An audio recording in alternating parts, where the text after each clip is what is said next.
नमस्कार साथियों, मैं विपिन आपके अपने प्लेटफॉर्म पर लेट्स स्टार्ट पर अगेन स्वागत करते हैं। और आज एक और ऐसे विषय जो भारत के लिए बहुत अहम मुद्दा रहता है और उससे देश दुनिया की जानकारी से अपडेट रहने के लिए इसको लेकर आए हैं। अगर आप भी इन सब चीज़ों की जानकारी करने के इच्छुक रहते हैं और आगे आने वाले समय में किसी भी एग्जाम से या आप एग्जाम की तैयारी कर रहे एस्पायरेंट हैं तो कहीं ना कहीं आपके लिए बहुत ही चीज जरूरी है। अगर हम बात करें या फिर टीएफ क्या है, तो इसको हम कह सकते हैं कि एक गैर वित्तीय संस्कारी संस्था है, सरकारी गैर संस्कारी है। और ये सभी देशों में करती क्या है कि ये निगरानी करती है और सभी देशों पर एक नजर बनाए रखती है। नजर वो किस तरह से बनाए रखती है, अगर नजर की बात करें तो हर देश किस तरह से गतिविधियां कर रहा है। अगर हम इसकी बात करें, इसकी स्थापना 1989 में हुई थी, जिसका हेडक्वार्टर जो है पेरिस फ्रांस में है। करती क्या है ये संस्था?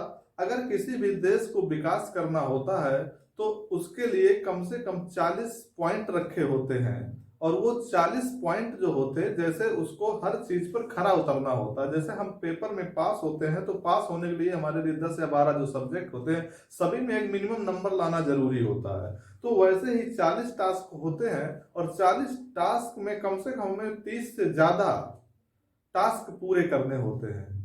और वो अगर देश उन टास्क को पूरा कर ले जाता है तो उस देश को कहीं ना कहीं समस्या से निजात मिल जाती है। अगर उसको किसी भी तरीके की फाइनेंशियल समस्या है या वगैरह वगैरह किसी भी तरीके की समस्या है, इसके होने वाले नुकसान क्या है, या फिर टीएफ ने 3 लिस्टें बनाई रखी हैं, जिसमें एक व्हाइट लिस्ट है, एक ग्रे लिस्ट है और एक ब्लैक लिस्ट है। व्हाइट लिस्ट के वे देश होते हैं, जैसे कि अगर भारत कहें तो भारत व्हाइट लिस्ट में आता है, जो क्लीन चिट देश होते हैं, जिन पर कोई समस्या नहीं होती है, किसी भी तरीके से वो गतिविधियां नहीं करता है, चाहे वो टेरर फंडिंग की हो, चाहे आतंकवादी गतिविधियां हो, चाहे वो चोरी डकैती से लेके किसी भी तरीके, कहने का मतलब एक साफ सुथरी इमेज वाला देश जिसे बोलते हैं।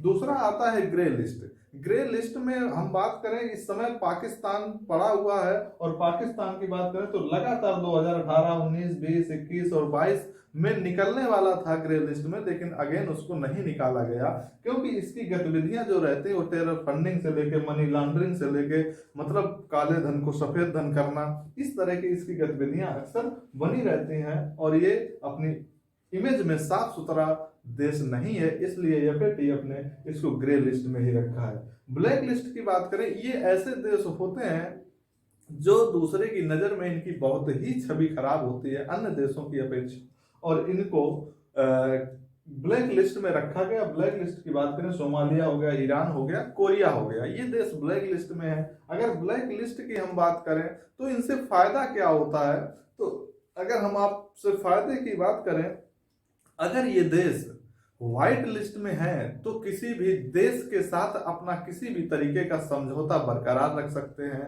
आप डील कर सकते हैं। अगर ये ग्रे लिस्ट में है, मतलब इनकी छवि खराब है, कोई भी देश इतनी जल्दी इनको मदद नहीं करता है। आईएमएफ और वर्ल्ड बैंक जो है इनको किसी भी तरीके का पैसा नहीं देता है।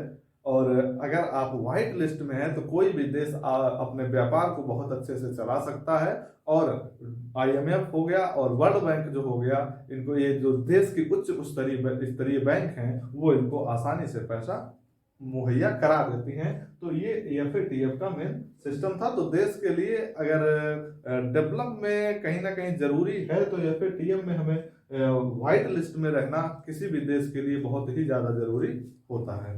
नमस्कार।